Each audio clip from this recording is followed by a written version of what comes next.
ಎಲ್ಲರಿಗೂ ನಮಸ್ತೆ. ನನ್ನ ಹೆಸರು ಭಾವನಾ. ಇನ್ನು ಮೇಲಿಂದ ಅನಾಮಿಕಾ ಅಕ್ಕನ ಜೊತೆ ಸೇರಿ ನಿಮ್ಮನ್ನು ಮತ್ತಷ್ಟು ಎಂಟರ್ಟೈನ್ ಮಾಡಲಿಕ್ಕೆ ಬರ್ತಾ ಇದ್ದೀನಿ. ಇನ್ನು ತಡ ಮಾಡದೆ ಅನಾಮಿಕಾ ಕನ್ನಡ ಸ್ಟೋರೀಸ್ ಚಾನೆಲ್ ಅನ್ನ ಸಬ್ಸ್ಕ್ರೈಬ್ ಮಾಡ್ಕೊಳ್ಳಿ. ನಾನು ಅನಾಮಿಕಾ ಅಕ್ಕ ಸೇರಿ ನಮ್ಮ ಅತ್ತೆ ಶಾರದಳ ಜೊತೆ ಸೇರಿ ಮಾಡುವ ತುಂಟತನ, ಅಡಿಗೆ, ಕುಟುಂಬದ ಬೆಲೆಯ ಕತೆಗಳನ್ನ ಎಂಜಾಯ್ ಮಾಡಿ. ಹೇಗಿದೆಯೋ ನೀವು ಕಮೆಂಟ್ ರೂಪದಲ್ಲಿ ತಿಳಿಸಿ. ಮುಖ್ಯವಾಗಿ ಲೈಕ್, ಶೇರ್ ಮಾಡಿ. ಕಾಲಿಂಗ್ ಬೆಲ್ ಅದೇರಿ ಗಂಟೆನ ಗಟ್ಟಿಯಾಗಿ ಒತ್ತಿ. ಇನ್ನು ಕತೆಯೊಳಗೆ ಹೋಗೋಣ. ಮಧ್ಯಾಹ್ನವಾಗಿದ್ದರಿಂದ ಅತ್ತೆ ಸೊಸೆಯರು ಶಾರದಾ ಅನಾಮಿಕರು ಹೊಲದ ದಡದಲ್ಲಿ ಕೂತ್ಕೊಂಡು ಅನ್ನ ತಿಂತಾ ಇರ್ತಾರೆ. ಅತ್ತೆ, ಹೇಳು ಸೊಸೆ, 2 ದಿನದಿಂದ ನಾನು ಹೇಳ್ತಾ ಇರೋ ವಿಷಯದ ಬಗ್ಗೆ ಏನ್ ಆಲೋಚಿಸಿದ್ರಿ? 2 ದಿನದಿಂದ ನೀನು ನನಗೆ ಹೇಳ್ತಾ ಇರುವ ವಿಷಯ ಏನೇ? ಅದೇ ಅತ್ತೆ, ದೊಡ್ಡ ಮನೆಗೆ ಬದಲಾಗೋಣ ಅಂತ ಹೇಳದ್ನಲ್ಲ, ಆ ವಿಷಯದ ಬಗ್ಗೆ ಏನ್ ಆಲೋಚಿಸಿದ್ರ ಎಂದು ಅನಾಮಿಕಾ ಹೇಳುತ್ತಲೇ ಶಾರದಾ ಕೋಪದಿಂದ ನೋಡುತ್ತಾಳೆ. ಹಾಗೆ ಕೋಪದಿಂದ ನೋಡಿದ್ರೆ ಹೇಗೆ ಅತ್ತೆ? ಕೋಪದಿಂದ ನೋಡಿದ್ರೆ ಇನ್ನೇನ್ ಮಾಡೋ ಅಂತೀಯ ಸೊಸೆ? ಮನೆ ಬದಲಾಯಿಸುವ ವಿಷಯದ ಬಗ್ಗೆ ನನ್ನ ಹತ್ರ ಮಾತಾಡ್ಬೇಡ ಅಂತ ಮೊನ್ನೆನೆ ಹೇಳಿದ್ದೆ ಅಲ್ಲ. ಆದ್ರೂ ಮತ್ತೇಕೆ ಸೊಸೆ ಪದೇ ಪದೇ ದೊಡ್ಡ ಮನೆಗೆ ಬದಲಾಯಿಸೋಣ ಅಂತ ನನ್ ತಲೆ ತಿಂತೀಯಾ? ಅತ್ತೆ, ನಾನು ಪದೇ ಪದೇ ದೊಡ್ಡ ಮನೆಗೆ ಹೋಗೋಣ ಅಂತ ಯಾಕಂತ ಇದ್ದೇನೆ ಅಂತ ಒಂದ್ಸಲ ಆಲೋಚಿಸಿ ನೋಡಿ. ಆಲೋಚಿಸಬೇಕಾದ ಅಗತ್ಯ ನಂಗಿಲ್ಲ ಸೊಸೆ. ಇಲ್ಲಿ ನೋಡಮ್ಮ, ನಾನು ಸೊಸೆಯಾಗಿ ಬಂದಾಗಿನಿಂದ ಆ ಚಿಕ್ಕ ಮನೆಯಲ್ಲೇ ಇದ್ದೀನಿ. ಸಾಯುವವರೆಗೂ ಇದ್ರಲ್ಲೇ ಇರ್ತೀನಿ. ನಾನು ಯಾವ ದೊಡ್ಡ ಮನೆಗೂ ಬರೋದಿಲ್ಲ. ಅದೆಲ್ಲ ಅತ್ತೆ, ಆ ಚಿಕ್ಕ ಮನೆಯಲ್ಲಿ ದಿನವೂ ರಾತ್ರಿ ಹೊತ್ತು ಮಾಡುವ ವಿಪರೀತವಾದ ಚಳಿನ ತಡೆಯೋದು ಕಷ್ಟ ಅಂತ ಇದೆಯಾ, ಅಷ್ಟೇ ಅಲ್ವಾ? ಅದೊಂದೇ ಕಾರಣ ಅಲ್ಲ ಅತ್ತೆ. ಮತ್ತೆ ಪಟ್ಟಣದಲ್ಲಿ ಕೈಲಾದ ಕೆಲಸ ಮಾಡ್ಕೊಂಡು ಬದುಕ್ತೀನಿ ಅಂತ ಹೋದ ವಿನೋದ್ ಭಾವನ ತಿರುಗಿ ಈಗ ನಮ್ಮ ಮನೆಗೆ ಸಾಮಾನ್ ಜೋಡಿಸ್ಕೊಂಡು ಬರ್ತಾ ಇದ್ದಾರೆ. ನಮ್ ಜೊತೆನೆ ಇರುತ್ತಾ, ನಮ್ ಜೊತೆಗೆ ಸೇರಿ ಬದುಕೋಣ ಅಂತಿದ್ದಾರೆ. ಏನ್ ಸೊಸೆ ನೀನ್ ಹೇಳ್ತಾ ಇರೋದು? ಚಿಕ್ಕ ಮಗ ಚಿಕ್ಕ ಸೊಸೆ ತಿರುಗಿ ನಮ್ ಜೊತೆ ಬದುಕೋದಿಕ್ಕೆ ಬರ್ತಾ ಇದ್ದಾರಾ? ಹೌದು ಅತ್ತೆ, ಅದಕ್ಕೆ ಅಲ್ವಾ ನಾನು ದೊಡ್ಡ ಮನೆಗೆ ಹೊರಟೋಗೋಣ ಅಂತ ಹೇಳ್ತಾ ಇದ್ದೀನಿ. ತಾವು ಮಾತ್ರ ನನ್ ಮಾತನ್ನ ಕೇಳಿಸ್ಕೊತಾ ಇಲ್ಲ. ಬಂದ್ರೆ ಬರ್ಲಿ ಸೊಸೆ, ಎಲ್ರು ಸೇರಿ ಆ ಚಿಕ್ಕ ಮನೆಯಲ್ಲೇ ಹೇಗೋ ಒಂದ್ಸರ ಹೊಂದ್ಕೊಂಡಿರೋಣ. ಹೊಂದ್ಕೊಳ್ಳೋದು ಅನ್ನೋದು ಮಾತಿನಲ್ಲಿ ಹೇಳುವಷ್ಟು ಸುಲಭ ಅಲ್ಲ ಎಂದು ಅನಾಮಿಕಾ ಹೇಳಿದ ಮಾತಿಗೆ ಶಾರದಾ ಏನೋ ಮಾತನಾಡದೆ ಅಲ್ಲಿಂದ ಹೊರಟು ಹೋಗುತ್ತಾಳೆ. ಊಟ ಮಾಡದೆ ದುಃಖದಿಂದ ಹಾಗೆ ಕೂತ್ಕೊಂಡಿರುವ ಅನಾಮಿಕಳ ಹತ್ರಕ್ಕೆ ಅವಳ ಗಂಡ ರಮೇಶ್ ಬರ್ತಾನೆ. ಅನ್ನ ಕೊಡ್ಲ ಭಾವ? ತಿಂತೀನಿ ಹೊರತು ನೀನೇನೋ ಹಾಗೆ ದುಃಖದಿಂದ ಅನ್ನ ತಿನ್ನದೆ ಕೂತಿದ್ಯಾ? ದೊಡ್ಡ ಮನೆಗೆ ಹೋಗೋಣ ಅಂತ ಎಷ್ಟು ಹೇಳಿದ್ರು ಅತ್ತೆ ಕೇಳಿಸ್ಕೊತಾ ಇಲ್ಲ. ಈ ಚಳಿಗಾಲದ ಕಷ್ಟನ ಅರ್ಥ ಮಾಡ್ಕೋತಾ ಇಲ್ಲ. ಅನಾಮಿಕಾ, ಅಮ್ಮ ಮಾಡುವ ಖರ್ಚಿನ ಬಗ್ಗೆ ನಿಂಗೆ ಗೊತ್ತಲ್ವಾ? ಗೊತ್ತು ರೀ, ಆದ್ರೆ ಖರ್ಚು ಮಾಡದೆ ದೊಡ್ಡ ಮನೆಗೆ ಬದಲಾಗೋಣ ಅನ್ನೋದು ನಡೆಯೋದಿಲ್ವಲ್ಲ. ನೋಡು ಅನಾಮಿಕಾ, ಪಟ್ಟಣದಿಂದ ತಮ್ಮ ನಾದಿನಿ ಸಾಮಾನ್ ಜೊತೆ ಬಂದ ಮೇಲಾದ್ರೂ ಅಮ್ಮಂಗೆ ನಿನ್ನ ಕಷ್ಟ ಅರ್ಥವಾಗುತ್ತೋ ಏನೋ ನೋಡೋಣ. ಎಷ್ಟು ಹೇಳಿದ್ರು ಅತ್ತೆಗೆ ಅರ್ಥವಾಗ್ತಾ ಇಲ್ಲ. ಇನ್ನು ಮೈದ್ನ ತಂಗಿ ಬಂದ ಮೇಲೆ ಏನ್ ಅರ್ಥವಾಗುತ್ತೋ ಏನೋ. ದುಃಖ ಪಡಬೇಡ ಅನಾಮಿಕಾ, ಪರಿಸ್ಥಿತಿ ಎಲ್ಲ ಸರಿ ಹೋಗುತ್ತೆ. ಮೊದ್ಲು ಊಟ ಮಾಡು. ಅನಾಮಿಕಾ ಊಟ ಮಾಡುತ್ತಾಳೆ. ರಮೇಶ್ ತಿನ್ನುತ್ತಾ ಇರ್ತಾನೆ. ಹೊಲದೊಳಗೆ ಶಾರದಾ ಬರ್ತಾಳೆ. ಆ ಹೊಲದಲ್ಲಿ ಕೆಲಸ ಮಾಡ್ತಾ ಇರುವ ಪ್ರಸಾದ್, ಶಾರದಾ ಇಲ್ಲಿ ನೋಡಿ, ಇಲ್ಲಿಯವರೆಗೂ ದೊಡ್ಡ ಸೊಸೆ ಅನಾಮಿಕಾ ದೊಡ್ಡ ಮನೆಗೆ ಹೋಗೋಣ ಅಂತ ಊಟ ಮಾಡದೆ ನಂಗೆ ಒತ್ತಾಯ ಮಾಡಿದ್ಲು. ಇಲ್ಲಿ ಬಂದ ಮೇಲೆ ತಾವು ಕೂಡ ಶುರು ಮಾಡ್ಬೇಕು ಅಂತ ನೋಡಿದ್ರೆ ನಾನು ಹೊಲದ ಕೆಲಸ ಮಾಡಿದ್ರೆ ಮನೆಗೆ ಹೊರಟು ಹೋಗ್ತೀನಿ. ಇನ್ನು ಆಮೇಲೆ ನಿಮ್ಮಿಷ್ಟ. ಹಾಗಲ್ಲ ಶಾರದಾ, ಪಟ್ಟಣದಿಂದ ಚಿಕ್ಕ ಮಗ ಸೊಸೆ ಬರ್ತಾ ಇದ್ದಾರಲ್ಲ, ಬಂದ್ರೆ ಬರ್ಲಿ ಬಿಡಿ, ಅದೇ ಚಿಕ್ಕ ಮನೆಯಲ್ಲಿ ನಮ್ ಜೊತೆ ಇರ್ತಾರೆ. ಹೇಗಿರ್ತಾರೆ ಶಾರದಾ? ಇದ್ದ ಚಿಕ್ಕ ಮನೆಯಲ್ಲಿ ನಿಮ್ಮ ಅತ್ತೆ ಸೊಸೆಯರು, ನಾವು ತಂದೆ ಮಗ, ನಾವು 4 ಮಲ್ಕೊಳ್ಳೋದಕ್ಕೆ ಕರೆಕ್ಟ್ ಆಗಿ ಸರಿ ಹೋಗುತ್ತೆ. ಬರುವ ಚಿಕ್ಕ ಮಗ ಚಿಕ್ಕ ಸೊಸೆ ಎಲ್ಲಿರ್ತಾರೆ? ಎಲ್ಲಿ ಮಲ್ಕೋತಾರೆ? ನಾನು ಅನಾಮಿಕಾ ಭಾವನಾ ಮನೆಯೊಳಗಿರ್ತೀವಿ. ನೀವಿಬ್ಬರು ಮಕ್ಕಳು ಸೇರಿ ಹೊರಗಡೆ ಜಗಲಿ ಮೇಲೆ ಮಲ್ಕೊಳ್ಳಿ, ಇಲ್ಲ ಅಂದ್ರೆ ಯಾವ್ದಾದ್ರು ಮರದ ಕೆಳಗೆ ಮಲ್ಕೊಳ್ಳಿ. ಅಷ್ಟೇ ಹೊರತು ದೊಡ್ಡ ಮನೆಗೆ ಬದಲಾಗಲ್ಲ ಅಂತ ಮಾತ್ರ ಹೇಳ್ತೀಯ, ಅಷ್ಟೇನೆ ಶಾರದಾ? ಅಷ್ಟೇ. ಹೇಗೂ ನನ್ನನ್ನ ಇಲ್ಲಿ ಕೆಲಸ ಮಾಡೋದಕ್ಕೆ ಬಿಡೋದಿಲ್ಲ. ನಾನು ಮನೆಗೆ ಹೊರಟು ಹೋಗ್ತಾ ಇದ್ದೀನಿ ಎಂದು ಶಾರದಾ ಹೊಲದಿಂದ ಹೊರಟು ಹೋಗುತ್ತಾಳೆ. ಪ್ರಸಾದ್ ಮಾತ್ರ ಕೆಲಸ ಮಾಡ್ಕೋತಾ ಇರ್ತಾನೆ. ಬೀಗ ಹಾಕಿರುವ ಚಿಕ್ಕ ಮನೆಯ ಮುಂದೆ 2 ಮೂಟೆ ಸಾಮಾನಿನ ಜೊತೆ ವಿನೋದ್ ಭಾವನ ನಿಂತಿರುತ್ತಾರೆ. ಏನ್ರಿ ಇದು? ಈ ದಿನ ನಾವು ಬರ್ತೀವಿ ಅಂತ ಅತ್ತೆಗೆ ಹೇಳಿದ್ವಲ್ಲ, ಆದ್ರೂ ಮನೇಲಿರ್ದೆ ಬೀಗ ಹಾಕೊಂಡು ಹೊರಟೋಗಿದ್ದಾರೆ. ಎಲ್ರು ಹೊಲದ ಹತ್ರ ಇರ್ತಾರೆ ಭಾವನಾ, ನಾನ್ ಹೋಗಿ ಕೀ ತಗೊಂಡ್ಬರ್ತೀನಿ. ನೀವ್ ಹೋಗೋದೇನ್ರಿ? ಫೋನ್ ಮಾಡ್ಬಿಟ್ಟು ಭಾವನವ್ರನ್ನೇ ಕೀ ತಗೊಂಬನ್ನಿ ಅಂತ ಹೇಳಿ. ಅಣ್ಣೆಯವರು ಕೆಲ್ಸದಲ್ಲಿರ್ತಾರೆ ಭಾವನಾ, ನಾನು ಹೋಗಿ ತಗೊಂಡ್ಬರ್ತೀನಿ. ನೀನು ಮನೆ ಹತ್ರನೇ ಇರು, ಕೀ ತಗೊಂಡ್ಬರ್ತೀನಿ ಹೋಗಿ ಎಂದು ಹೇಳುತ್ತಾ ಇರುವಾಗ ಶಾರದಾ ಮನೆಗೆ ಬರುತ್ತಾಳೆ. ಚಿಕ್ಕ ಮಗ ವಿನೋದ್, ಚಿಕ್ಕ ಸೊಸೆ ಭಾವನಾ ಕಾಣಿಸುತ್ತಾರೆ. ಶಾರದಳ ಮುಖದಲ್ಲಿ ಎಂತಹ ಸಂತೋಷವೂ ಇಲ್ಲ. ವಿನೋದ್ ಭಾವನ ಮಾತ್ರ ಶಾರದಳನ್ನು ನೋಡಿ ಸಂತೋಷ ಪಡುತ್ತಾರೆ. ಅಮ್ಮ, ಹೇಗಿದ್ದೀರಿ ಅತ್ತೆ? ಬದುಕೋಣ ಅಂತ ಪಟ್ನಕ್ಕೆ ಹೋಗಿದ್ರಲ್ಲ, ಅಲ್ಲಿ ಏನೋ ಒಂದು ಕೆಲಸ ಮಾಡ್ಕೊಂಡು ಇರದೆ ಮತ್ತೆ ಯಾವ ಮುಖ ಇಟ್ಕೊಂಡು ಮನೆಗ್ ಬಂದ್ರಿ ಎಂದು అయిಷ್ಟದಿಂದ ಶಾರದಾ ಮಾತನಾಡುತ್ತಲೇ ವಿನೋದ್ ಭಾವನ ದುಃಖದಿಂದ ಮುಖ ಬಿಡುತ್ತಾರೆ. ಬಂದ ದಾರಿಲೇ ಹೊರಟೋಗ್ರೋ, ಅಲ್ಲಿ ಯಾವ್ದೋ ಕೆಲಸ ಮಾಡ್ಕೊಂಡು ಬದುಕಿ ಹೋಗಿ. ಅದೆಲ್ಲ ಅತ್ತೆ, ನಾನೇನು ಕೇಳಿಸ್ಕೊಳ್ಳಲ್ಲ ಸೊಸೆ, ಬಂದ ದಾರಿಲೇ ಹೊರಟೋಗಿ. ಇದು ಚಿಕ್ಕ ಊರು, ಮೇಲಾಗಿ ಪಕ್ಕದಲ್ಲಿ ಕಾಡಿನ ಜಾಗ, ಚಳಿ ತುಂಬಾ ಹೆಚ್ಚಾಗಿರುತ್ತೆ, ಅದು ನೀವು ತಟ್ಕೊಳಕ್ಕಾಗಲ್ಲ. ಪಟ್ನಕ್ಕೆ ಹೊರಟೋಗಿ. ನೀವು ಮಾವಯ್ಯ ಭಾವಯ್ಯ ಅಕ್ಕ ಹೀಗೆ ಎಲ್ರು ಇರ್ತೀರಿ ಅಂತ ನಮಗೆ ಧೈರ್ಯವಾಗಿರುತ್ತೆ ಅಂತ, ನಮಗೊಂದು ಬದುಕುವ ದಾರಿ ತೋರಿಸ್ತೀರಿ ಅಂತ ನಾವೇ ಇಲ್ಲಿಗೆ ಬಂದ್ರೆ, ನೀವು ಮಾತ್ರ ದೂರದ ಬಂಧುಗಳ ಹಾಗೆ ನಮ್ಮನ್ನು ದೂರವಾಗಿ ಹೋಗುವಂತ ಇದ್ದೀರಾ ಯಾಕೆ? ಚಿಕ್ಕ ಸೊಸೆ, ನೀನ್ ಎಷ್ಟು ಹೇಳಿದ್ರು ನಾನು ಕೇಳಿಸ್ಕೊಳ್ಳಲ್ಲ. ನಿನ್ನ ಮಗನ ಮನೆಯೊಳಗ್ ಬರೋದಕ್ ಬಿಡೋದಿಲ್ಲ. ನಮ್ಮನೆ ಏನೋ ಚಿಕ್ಕ ಮನೆ, ಮನೆಯಲ್ಲಿ 4ಗಿಂತ ಹೆಚ್ಚು ಜನ ಇರಕ್ಕಾಗಲ್ಲ. ತಿರುಗಿ ಪಟ್ನಕ್ಕೆ ಹೊರಟೋಗಿ. ಹೊರಗೆ ತಿಂದು ಹೊರಗೆ ಮಲಗ್ತೀವಿ ಅತ್ತೆ, ಮನೆಯೊಳಗೆ ಬರಲ್ಲ. ಇನ್ನು ನಿಮ್ಮಿಷ್ಟ. ಅಮ್ಮ, ನೀನಿನ್ನೂ ಜಿಪುಣತನನ ಬಿಟ್ಟಿಲ್ವಾ? ಹುಟ್ಟುತನದಿಂದ ಬಂದಿದ್ದು ಸಾವಿನಿಂದಲೇ ಹೋಗುತ್ತೆ ಕಣೋ ಎಂದು ಮನೆಯ ಬೀಗ ತೆಗೆಯುತ್ತಾಳೆ. ವಿನೋದ್ ಭಾವನ ಜಗಲಿ ಮೇಲೆ ಕೂತಿರ್ತಾರೆ. ಹಾಗೆ ಸಮಯ ಕಳೆಯುತ್ತಾ ಇರುತ್ತದೆ. ಕತ್ತಲಾಗುತ್ತದೆ, ಚಳಿ ಶುರುವಾಗುತ್ತದೆ. ಚಿಕ್ಕದಾಗಿ ಮಂಜಿನ ಮಳೆ ಬೀಳುತ್ತಾ ಇರುತ್ತದೆ. ಆ ಚಿಕ್ಕ ಮನೆಯಲ್ಲಿ ಶಾರದಾ ಪ್ರಸಾದ್, ರಮೇಶ್, ವಿನೋದ್ ಹರಿದ ಬೆಡ್ಶೀಟ್ ಅನ್ನ ಹೊತ್ಕೊಂಡು ಕೂತಿರ್ತಾರೆ. ಸೌದೆ ಒಲೆ ಪಕ್ಕದಲ್ಲಿ ವಾರಗಿತ್ತಿಯರಿಬ್ರು ಕೂತ್ಕೊಂಡು ಅಡಿಗೆ ಮಾಡ್ತಾ ಇರ್ತಾರೆ. ಒಂದು ಪಕ್ಕದಲ್ಲಿ ಬೆಂಕಿ ಉರಿತಾನೆ ಇರುತ್ತದೆ. ಆದ್ರೂ ಅವರಿಬ್ಬರಿಗೂ ತುಂಬಾ ಚಳಿ ಆಗ್ತಾ ಇರುತ್ತದೆ. ಅಮ್ಮೋ ಅಕ್ಕ, ಇಷ್ಟು ಚಳಿನ ಹೇಗೆ ತಡ್ಕೋತಾ ಇದ್ದೀರಾ? ಏನ್ ಮಾಡು ಅಂತೀಯ ತಂಗಿ, ನಮ್ಮ ಅತ್ತೆ ಜಿಪುಣತನದ ಬಗ್ಗೆ ನಿಂಗೆ ಗೊತ್ತಲ್ವಾ? ಆ ಚಿಕ್ಕ ಮನೆಯಲ್ಲಿ ಹರಿದ ಬೆಡ್ಶೀಟ್ ಹೊತ್ಕೊಂಡು ಏನೋ ಒಂಥರ ಬದುಕ್ತಾ ಇದ್ದೀವಿ. ಅತ್ತೆಗೆ ಹೇಳಿದ ಹಾಗೆ ನಾನು ಅವರು ಚಳಿನ ತಡ್ಕೊಂಡು ಹೊರಗೆ ಮಲ್ಕೊಳ್ಳೋದು ಹೇಗೆ ಅಕ್ಕ? ನಾನು ಏನ್ ಮಾಡ್ಲಿ ತಂಗಿ, ನೀನು ಮೈದುನ ಬರ್ತಾ ಇದ್ದೀರಿ ಅಂತ ಈ ಚಿಕ್ಕ ಮನೆ ಬಿಟ್ಬಿಟ್ಟು ದೊಡ್ಡ ಮನೆಗೆ ಹೋಗೋಣ, ಎಲ್ರು ಚಿಕ್ಕ ಮನೆಯಲ್ಲಿ ಮಲ್ಗೋದು ಕಷ್ಟವಾಗಿರುತ್ತೆ ಅಂತ ದೊಡ್ಡ ಮನೆಗೆ ಹೊರಟು ಹೋಗೋಣ ಅಂತ 2 ದಿನದಿಂದ ಹೇಳ್ತಾನೇ ಇದ್ದೀನಿ. ನನ್ನ ಮಾತನ್ನ ಯಾರು ಕೊಂಚ ಕೂಡ ಕೇಳಿಸ್ಕೊತಾ ಇಲ್ಲ ಎಂದು ಅನಾಮಿಕಾ ಭಾವನ ಮಾತನಾಡಿಕೊಳ್ಳುತ್ತಾ ಇರುವಾಗ ಮನೆಯೊಳಗಿಂದ ಶಾರದಾ ಗಟ್ಟಿಯಾಗಿ, ಅನಾಮಿಕಾ, ಇನ್ನು ಅಡಿಗೆ ಆಗಿಲ್ವಾ? ಹಸುವಾಗ್ತಾ ಇದೆ ಎಂದು ಅರಚುತ್ತಾಳೆ. ಆಗೋಯ್ತತ್ತೆ, ಹಾಕ್ತೀನಿ, ಎಲ್ರು ಕೂತ್ಕೊಳ್ಳಿ ಎಂದು ಹೇಳಿ ಅಡಿಗೆಯನ್ನ ತೆಗೆದುಕೊಂಡು ಮನೆಯೊಳಗೆ ಹೋಗುತ್ತಾರೆ ವಾರಗಿತ್ತಿಯರು. ಎಲ್ರೂ ಕೂತ್ಕೊಂಡು ಬಿಸಿ ಬಿಸಿ ಅನ್ನದಲ್ಲಿ ಮಾವಿನಕಾಯಿ ಉಪ್ಪಿನಕಾಯಿ ಹಾಕೊಂಡು ಘಮ್ ಅಂತ ತಿಂತಾರೆ. ಆ ನಂತರ ಶಾರದಾ, ಅನಾಮಿಕಾ, ಪ್ರಸಾದ್, ರಮೇಶ್ ಆ ಚಿಕ್ಕ ಮನೆಯಲ್ಲಿ ಮಲಗುತ್ತಾರೆ.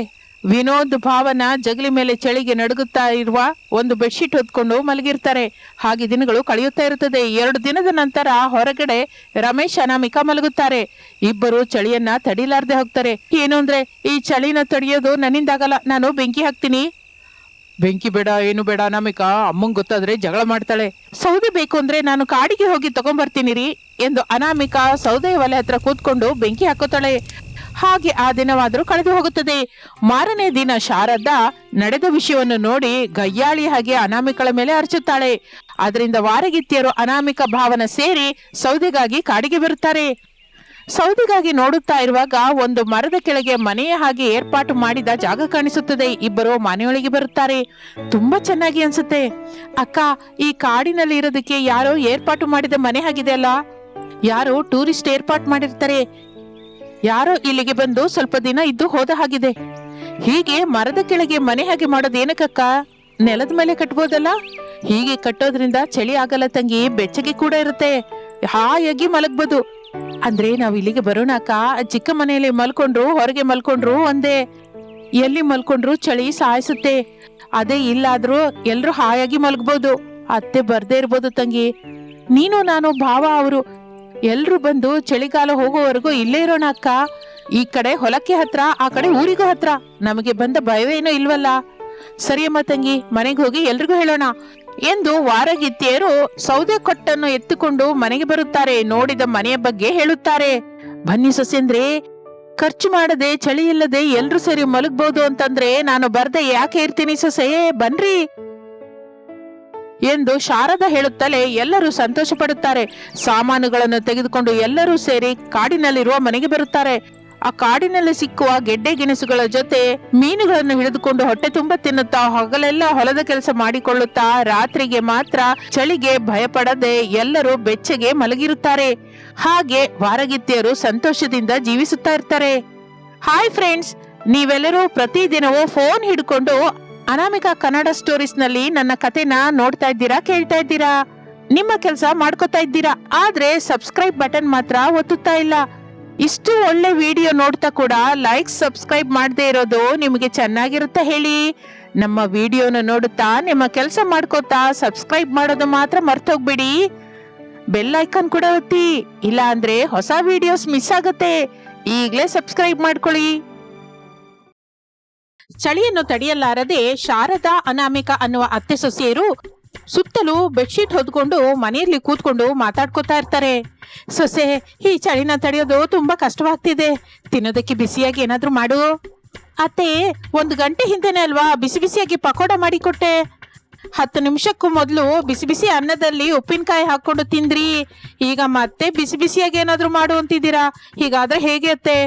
ಶಾರದಾ ಏನೋ ಮಾತನಾಡಲಿಲ್ಲ. ಅನಾಮಿಕಂಗೆ ಪಾಪವೆನಿಸುತ್ತದೆ. ಅತ್ತೆ, ನಿಮ್ಗೆ ನೋವು ಕೊಡ್ಬೇಕು ಅನ್ನೋದು ನನ್ನ ಉದ್ದೇಶ ಅಲ್ಲ. ಆದ್ರೆ ನಂಗೊತ್ತು ಸೊಸೆ, ತಿನ್ಬೇಕು ಅನ್ನುವ ಕೋರಿಕೆ ನನಗಿದೆ, ಮಾಡಿಕೊಡುವ ಸಹನೆ ನಿನಗಿದೆ. ಆದ್ರೆ ಸಂಪಾದನೆ ಮಾತ್ರ ಅರ್ಧನೇ ಇದೆ. ಅದಕ್ಕೆ ಅತ್ತೆ, ನಾನು ಲಚ್ಚಣ್ಣ ಗುಡಿ ಹತ್ರ ಬಿಸಿನೀರು ಮಾರೋಣ ಅಂತಿದ್ದೀನಿ. ಏನೇ ಬೆಳಗಿನ ಜಾವ 4 ಗಂಟೆಗೆ ಗುಡಿ ಹತ್ರಕ್ಕೆ ಹೋಗಿ ಬಿಸಿನೀರು ಮಾರ್ತೀಯಾ? ಹೌದು ಅತ್ತೆ, ನಮ್ಮೂರಿಗೆ 5 ಕಿಲೋಮೀಟರ್ ದೂರದಲ್ಲಿರುವ ಲಚ್ಚಣ್ಣ ಗುಡಿಗೆ ಬಹಳ ಜನ ಭಕ್ತರು ಬಂದು ಬಾಡಿಗೆ ರೂಮಲ್ಲಿ ಇರ್ತಾರೆ. ಇದ್ರೆ ಈ ಚಳಿಗೆ ತಣ್ಣೀರಿನ ಸ್ನಾನ ಮಾಡೋದಿಕ್ಕೆ ಸ್ವಲ್ಪವೂ ಇಷ್ಟಪಡೋದಿಲ್ಲ, ಬಿಸಿ ನೀರಿಗಾಗಿ ನೋಡ್ತಾ ಇರ್ತಾರೆ. ಆಗ ನಾನು ರೋಡ್ ಮೇಲೆ ಒಂದು ಕಡೆ ಬಿಸಿನೀರು ಮಾರ್ತಾ ಇರ್ತೀನಿ. ಖಚಿತವಾಗಿ ಬಿಸಿನೀರು ಬೇಕು, ಆದ್ರಿಂದ ನಮ್ಮ ಹತ್ರ ಬಂದು ಕೊಂಡ್ಕೊಂಡೋಗ್ತಾರೆ. ನಿನ್ನ ಆಲೋಚನೆ ಚೆನ್ನಾಗಿದೆ ಸೊಸೆ, ನನಗೆ ಹಿಡಿಸಿದೆ. ಆದ್ರೆ ಸೊಸೆ, ಈಗ ನಾವು ಮನೇಲಿದ್ದೀವಿ, ಸುತ್ತಲೂ ಕಂಬಳಿ ಹೊತ್ಕೊಂಡಿದೀವಿ, ಆದ್ರೂ ಕೂಡ ಚಳಿನ ತಡ್ಕೊಳ್ಳೋದು ಕಷ್ಟವಾಗ್ತಿದೆ. ಮತ್ತೆ ಹೊರಗಡೆ ಪರಿಸ್ಥಿತಿ ಇಷ್ಟು ದಾರುಣವಾಗಿದ್ದೇ ಇರುತ್ತಲ್ಲ. ಹೌದು ಅತ್ತೆ, ಅಷ್ಟು ಚಳಿಯಲ್ಲಿ ಬೆಳಗಿನ ಜಾವ 5 ಗಂಟೆಗೆ ಹೇಳ್ತೀಯಾ? ಹೇಳ್ತೀನಿ ಅತ್ತೆ, ನನಗೆ ನಂಬಿಕೆ ಇಲ್ಲಮ್ಮ. ಬೆಳಿಗ್ಗೆ 6 ಗಂಟೆಗೆ ಎದ್ದು ಮನೆ ಮುಂದೆ ನೀರ್ ಹಾಕಿ ರಂಗೋಲಿ ಹಾಕು ಅಂತಂದ್ರೆ, ಅಮ್ಮ ಅತ್ತೆ, ಈಗ ನಾನು ಹೊರಗಡೆ ಹೋದ್ರೆ ಆ ಚಳಿಗೆ ನಡುಗೋ ರೋಗ ಬಂದ್ರು ಬರುತ್ತೆ. 7 ಗಂಟೆಗೆ ಎದ್ದು ನೀರು ಚೆಲ್ಲಿ ರಂಗೋಲಿ ಹಾಕ್ತೀನಿ ಅಂತ್ಯಾ. ಅಂತಹ ನೀನು 4 ಗಂಟೆಗೆ ಎದ್ದು 5 ಕಿಲೋಮೀಟರ್ ದೂರದಲ್ಲಿರುವ ಲಚ್ಚಣ್ಣ ಗುಡಿ ಹತ್ರ ಬಿಸಿನೀರು ಮಾರ್ತೀಯಾ? ನನಗೆ ನಂಬಿಕೆ ಇಲ್ಲ. ಈಗ ನಾನು ಎಷ್ಟು ಹೇಳಿದ್ರು ನೀವು ನಂಬಲ್ಲ ಅಂತ ನನಗೆ ಅರ್ಥವಾಗಿದೆ ಅತ್ತೆ. ಆದ್ರೆ ದುಡ್ಡು ಸಂಪಾದಿಸೋದಿಕ್ಕೆ ಇದು ಕೂಡ ಒಂದು ಮಾರ್ಗ ಅನ್ಸಿದೆ. ಅದಕ್ಕೆ ನಾನು ಖಚಿತವಾಗಿ ಮಾಡೋಣ ಅಂತ ನಿರ್ಣಯಿಸಿದ್ದೀನಿ.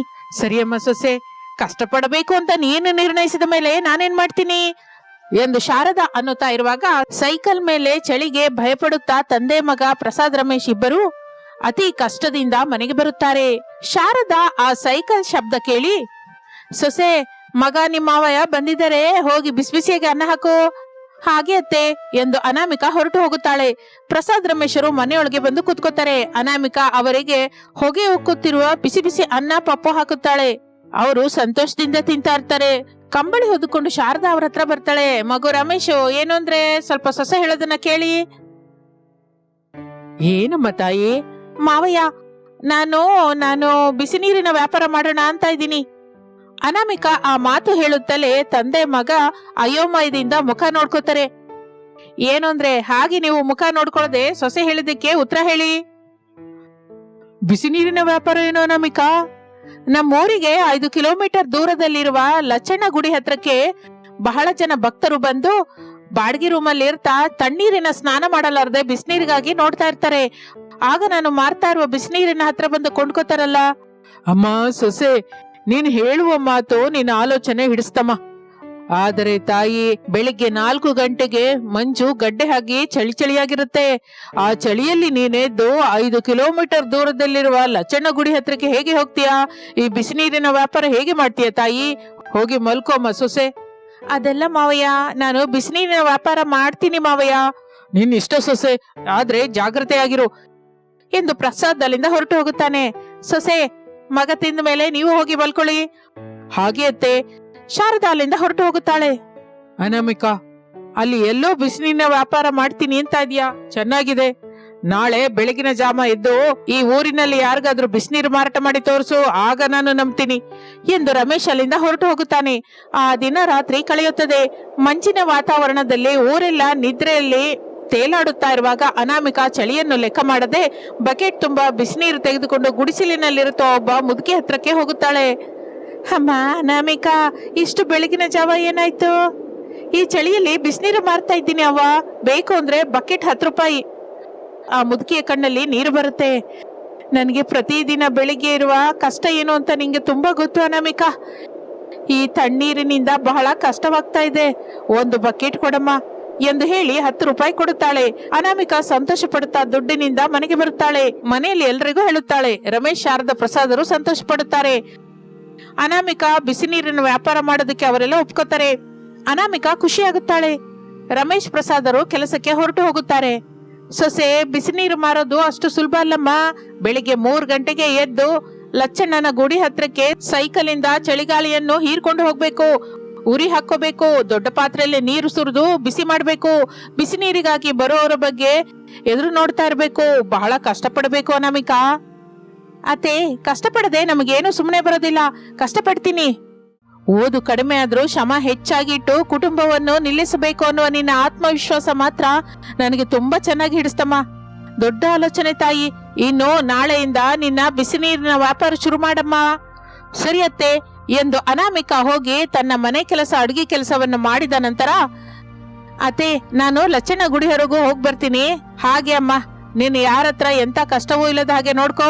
ನೀನು ಮಾಡುವ ಕೆಲಸ ಮತ್ತೊಬ್ಬರ ಹೊಟ್ಟೆ ಮೇಲೆ ಹೊಡೆದ ಹಾಗೆ ನೋಡ್ಕೋ. ಹಾಗೆ ಅತ್ತೆ ಎಂದು ಅನಾಮಿಕಾ ಮನೆಯಿಂದ ಹೊರಡುತ್ತಾಳೆ. ಗುಡಿ ಹತ್ತಿರ ಒಂದು ಚಿಕ್ಕ ರೂಮನ್ನು ಬಾಡಿಗೆಗೆ ತಗೋತಾಳೆ. ದೇವರ ಫೋಟೋ ಇಟ್ಟು ಪೂಜೆ ಮಾಡುತ್ತಾಳೆ.